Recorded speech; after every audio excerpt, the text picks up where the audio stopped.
प्रथमस्कन्धाधिकारलीला।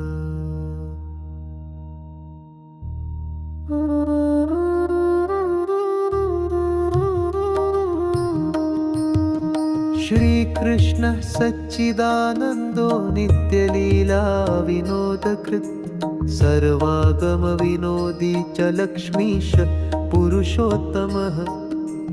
आदिकाल सर्वकाल कालात्मा माययावृतः भक्तोद्धार प्रयत्नात्मा जगत्कर्ता जगन्मयः।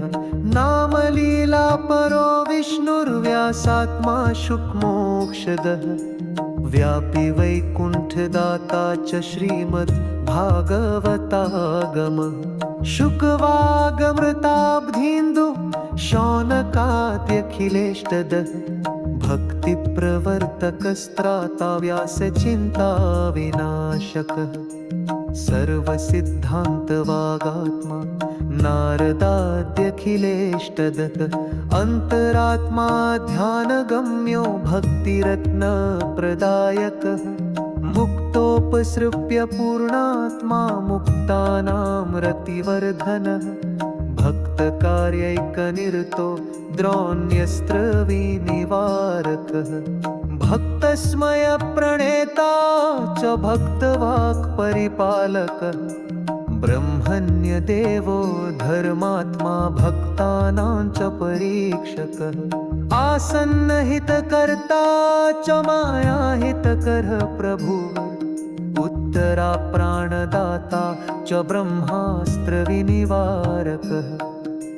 सर्वतः पाणवपति परीक्षिच्छुद्धिकारणं गूढात्मा सर्ववेदेषु भक्तैकहृदङ्गमः।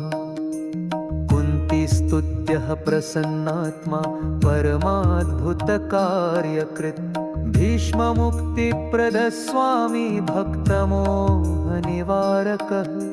सर्वावस्थासु संसेव्य समसुखहितप्रदः कृतकृत्य सर्वसाक्षी भक्तस्त्रीरतिवर्धनः। सर्वसौभाग्यनिलय परमाश्चर्यरूपधृक् अनन्यपुरुषस्वामी द्वारकाभाग्यभाजनः।